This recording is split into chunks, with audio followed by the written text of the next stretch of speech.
देखें ग्रामीण news YouTube पर, सब्सक्राइब करें और बेल आइकन दबाएं। महंगाई के विषय में हम बता रहे हैं कि जब इनकी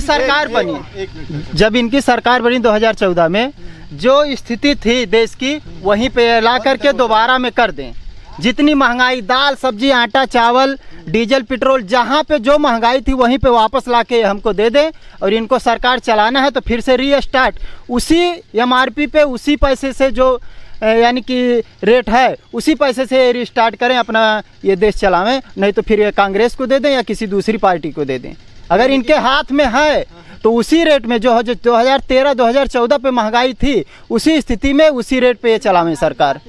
हाँ, इस स्थिति में सरकार ये ना चलाएं या फिर दूसरी पार्टी को किसी को दे दें, अगर इनके हाथ में नहीं है तो। अच्छा, इन सब के अलावा जितना भी हुआ पिछले 4 सालों में, अभी क्योंकि मैंने अभी टेम्पलेट देखा था, किताबें बनवाई हैं बीजेपी ने। इस तरह आ गई है, एक मजदूर अगर 250 रुपया 300 रुपया कमा रहा है तो बताइए किस रेट में वो दाल खरीदेगा, किस रेट में वो नमक प्याज। और आज कोरोना में 170 रुपये 180 रुपये में बैल कोल्हू कहाँ से लेके आएगा, बताइए कहाँ से लेके? सरसों के तेल। हाँ, सरसों के तेल। हाँ, बताइए इतनी महंगाई। आपके पास भी सब्जी की महंगाई, अगर वो सब्जी ही डेली खरीद कर खाए, अगर वो यानी कि 5 से 6 परिवार, सीमित परिवार है 5 से 6 परिवार, तो कहाँ से वो 250-300 रुपये में वो तो डेली लाएगा, डेली खर्चा करेगा। अगर बीमार हो गया इस कोरोना काल में तो उसे बुखार की दवा कराने के लिए 1000 रुपया अपने पड़ोसी से लेना पड़ेगा, और फिर वो 1000 रुपया कहाँ से चुकाएगा? अभी एक रिपोर्ट आई थी जिसमें वो खुद बीमार हो गया तो 1000 के बदले वो 10,000 कर्जा हो जाएगा। अच्छा, सुनिए, एक छोटी सी बात है कि 2014 के पहले एक एवरेज था कि 47 से 48 हज़ार एक आम इंसान की आय थी यूपी में। अब वो बढ़ करके 94,000 हो गई। आपको लगता है कि क्या ये हकीकत है? ये देखिए, कागजी कार्रवाई में भैया सब कुछ दिखाते हैं, कागजी कार्रवाई में विकास हो रहा है, सब कुछ हो रहा है। अरे उस चीज़ का लाभ भी जनता को मिलना चाहिए, जनता उसका प्रूफ दे, जनता उसका प्रूफ देना कि हमें इस चीज़ का लाभ मिला है, तब ना हम मानेंगे। कागज़ में कोई कुछ भी कर देगा, कैसे आप मान लेगा? कोई पढ़ा लिखा निरक्षर है तो कागज़ में वो थोड़ी ना समझ पाएगा। उसे जब उस चीज़ का लाभ मिलेगा, जब ना वो समझेगा कि हाँ इस चीज़ का हमें लाभ मिला है।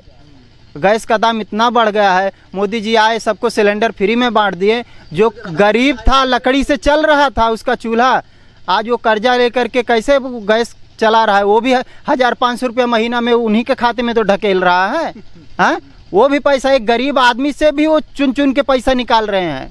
हाँ, इसके अलावा और इसके अलावा क्या क्या समस्याएं? महंगाई हो गई, बेरोजगारी हो गई, ठीक है, उसके तो चीज़ का निवारण कर दे तो जनता खुशहाल है। किसानों पर कितनी परेशानियां हैं, क्या क्या और परेशानियां हैं किसानों पे भैया? उनकी तो बातें नहीं सुनी जा रही है। हम चाहेंगे कि किसानों पर ही आप पूरी तरह से बोलें। क्या किसानों पे? दिल्ली के किसानों पे बोलें या अपने गांव के किसानों पे? अपने गांव के किसानों पे बोलें। हमारे किसान भी परेशान है, हमारे किसान परेशान है इसलिए कि डीजल महंगा हो रहा है। अब जिनको देख लीजिए, बगल में इंजन चल रहा है तो इतना खेत सारा दिख रहा है, कैसे सिंचाई होगा? बारिश ना हो। एक मिनट काका 2 मिनट रुक जाइए, 2 मिनट रुक जाइए, हम आते हैं आपके पास। बारिश अगर ना हो तो बताइए, इतनी सारी फसल आप देख लीजिए, दिखा दीजिए इधर भी कैमरा भैया। और मान लीजिए सब सींचना है तो 10 घंटे हम इंजन चलाएंगे तो 1000 रुपया तो उनका ही चला जाएगा है। और जिसका इंजन है कम से कम वो 150 रुपया घंटा लेगा, 150 रुपया घंटा लेगा जब वो चलाएगा। तो बताइए कैसे, क्या सुविधा हमको मिल रही है और क्या असुविधा हो रही है, आप खुद समझ सकते हैं। बिल्कुल काफी सारी परेशानियां हैं।